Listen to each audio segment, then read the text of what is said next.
네, 지난 10일 이재명 민주당 대표가 검찰에 재출석했습니다. 이 대표는 지난번에도 그랬지만 이번 조사에서도 역시 서면 진술서로 대응한 걸로 알려졌는데요. 포토라인 플래시가 장렬하는 이 공개 소환 회술래 같은 수치입니다.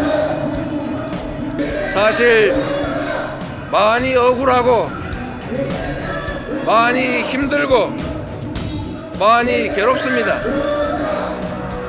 권력이 없다고 없는 죄를 만들고 권력이 있다고 있는 죄도 덮는 유권무죄 무권유죄의 검사 독재 정권에 결연히 맞서겠습니다. 일반인 같으면 당연히 구속돼야죠. 일반인 당연히 구속돼야죠.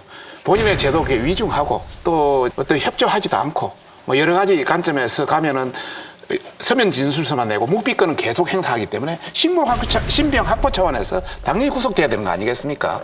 그러나 이 대표의 입장에서는 이렇게 나가서 성실하게 재판에 응하고 있다 제스처를 보여주고 또 앞으로 있을 그 제보동의안 부결에 여러 가지 어떤 전략적 영향력을 미칠 수 있다 이런 차원에서 하지 않겠나 생각하고 있고요.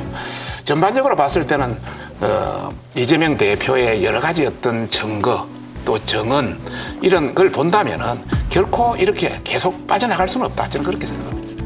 근데요, 그 박성준 의원님이 그 수사기관에서 수사를에 대한 질문에 대해서 질문을 답을 안 한다. 뭐 이렇다고 해서 구속을 시켜야 된다고 하는 건 매우 위험하고 제 말씀 들으세요. 좀 인내심이 필요하다고 그랬잖아요. 그 굉장히 위험한 생각이십니다. 뭐냐면 우리 헌법상 형사법상 진술거부권은 조사받는 피의자의 권리입니다. 방어권입니다. 그러니까 수사기관의 소환 요구에 대해서 응하냐 출석하냐 아니고 또 출석했다 하더라도 진술을 하냐 안 하냐 어디까지 하냐 진술서로 대체하냐 이거는 피해자가 수사받는 사람이 방어권의 선택입니다. 당신이 전략적으로 하는 거죠. 수사를 받는 피의자인 이재명 대표나 또는 그를 변호하는 변호인이 이거는 나가서 뭐 잘못 얘기했다가 앞뒤가 모순되는 말의 꼬투리를 남기느니 미리 정밀하게 준비한 진술서로 대응을 하자 이렇게 하는 거는 피의자가 방어권 차원에서 할 수 있는 것이고 그것 때문에 구속해야 된다고 한다는 건 헌법상 보장되어 있는 피의자의 방어권 또는 진술거부권을 완전히 위협하는 거라고 생각됩니다. 그래서 제 말을 끝까지 안 듣고 말씀하시는. 그러니까 제 말의 진위를 잘 원래 정치인들은 남의 말을 끝까지 안 듣습니다. 그래서 저는 이거는 우리 민주법치국가에서 오랫동안 역사적으로 내려와서 지금의 매우 소중한 그 성과물로 마련한 진술거부권 또는 그 적정 절차를 그건 헌법 정신이고 이는 지켜내야 된다고 생각합니다. 분명히 방어권 인정합니다. 그러나 내가 일반인이라고 이야기했습니다. 일반인인 경우는 벌써 구속됐을 것이다. 서류 한 장, 진술서 몇 장 내놓고 묵비권을 계속 행사하고 또 와서 전반적으로 그런 여러 가지 측면을 봤을 때 충분히 구속할 만한 신병을 확보할 만한 사유는 된다. 이렇게 이제 이야기했던 것이고요. 정말 이 죄 하나하나가 이재명 대표 개인 죄거든요. 당의 죄는 아니거든요. 근데 당이 나서서 방탄을 하다 보니까 당까지 욕을 먹으니까 정말 죄가 없으면 당당하게 나서서 나 이런 거 안 했다. 이런 거는 이런 것이다. 충분히 할 수 있는데 민주당이 욕먹어서 마음이 아픕니다. 아파요? 예. 하여튼 본인이 좀 당당하게 했으면 좋겠다. 이런 말씀을 전해드리고 싶습니다. 민주당에서도 구속 얘기 남발하면 안 돼요. 툭 하면 누구 구속해라, 누구 구속하라. 구속 안 하면 검찰이 봐주겠다. 맨날 이랬던 사람들이 갑자기 자기들 그 의원만 되면은 뭐 헌법의 권리가 어쩌고 이런 얘기를 하면 좀 짜증나거든요.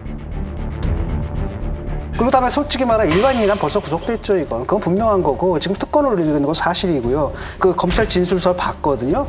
그 앞에 그 쓸데없는 말 많이 썼더라. 검찰을 열심히 성토해놨어요. 이게 무슨 의미가 있어요, 법적으로? 아무런 의미가 없는 거거든요.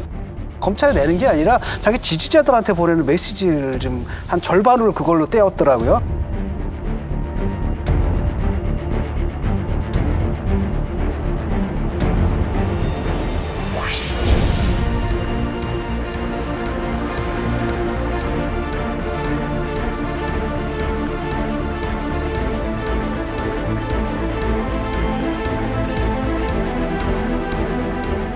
두 번째로는 뭐냐면 자기 서사예요. 자기 스토리텔링, 자기 이데올로기. 그러니까 자기가 보는 그 자기만의 사건, 거기 딱 보면 공익을 위한 거였고 뭐 이런, 그러니까 말도 안 되는 거고.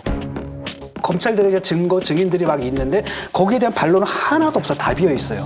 통으로 비어 있습니다. 그럼 이것이 의미하는 바는 뭐냐면 실제로는 답변을 거부하면서도 답변을 한 것 같은 이것이 그 진술서의 유일한 목적이라고 보고 그 말 좀 안 했으면 좋겠거든요. 검찰에 당당하게 맞서겠습니다. 강당하게 싸우겠습니다. 들어가가지고 그냥 검찰 앞에서 당당하게 묵비권, 정당. 뭐 하는 짓인지 모르겠거든요. 아니, 그래서 아까 말씀한 대로 다른 사안에서는 구속 외치면서 정작 자기 건에 대해서는 불구속하는 그런 자가당착, 그 점은 뭐 저도 인정을 합니다. 그런 점은 인정하는데 어쨌든 저는 법률가 출신으로서 헌법상, 형사법상 있는 대원칙은 견지돼야 된다고 생각합니다. 네, 그 말씀. 사실 뭐 이제 굉장히 많은 증거들이 나와 있는 것이 아닌가 이런 생각이 들어서요. 이재명 대표가 검찰 수사에 응해서 얼마나 진술을 하느냐 하지 않느냐에 관계없이 수사의 속도는 굉장히 빨라지고 있는 것 같다라는 생각이 들고요. 그럼에도 불구하고 안타까운 부분이라고 한다면 지금 이재명 대표를 비롯한 민주당에서는 무슨 검사 실명제니 검사 교체 요구권이니 혹은 검사가 가지고 있는 증거를 미리 내놓도록 하는 거라든지 도대체 뭐 범죄자들의 천국을 만들고자 하시는 한동훈 장관 말이 맞는 게 그냥 간단하게 이재명 처벌 금지법을 만드세요. 그럼 간단해.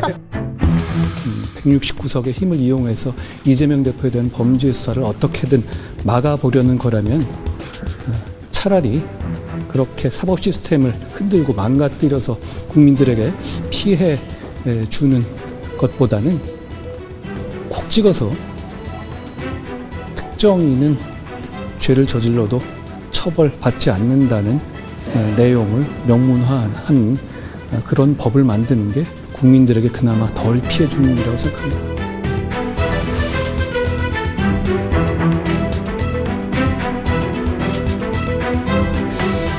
사실 조국 전 장관도 그렇고 이재명 대표도 그렇고 그냥 개인 한 시민으로서 형사적인 권리를 행사하는 거라면 저는 얼마든지 해도 된다고 생각을 하는데 사실은 지금 검찰에 출석할 때마다 수십 명, 수백 명의 지지자들도 오고 그 진술서 내용도 일반 시민은 할 수 없는 거잖아요.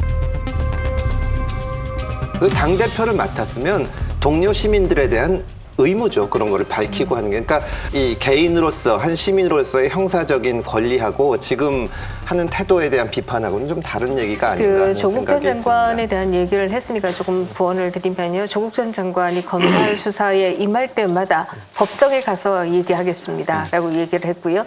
우리가 다 아시다시피 법정에서는 또 뭐 수백 차례에 질문할 때마다 묵비권을 행사하겠습니다. 이 얘기를 했다는 거 아니겠습니까? 그러면서 지지자들을 향해서는 할 얘기가 굉장히 많으시니까 이게 굉장히 모순이 아니냐 하는 생각이죠.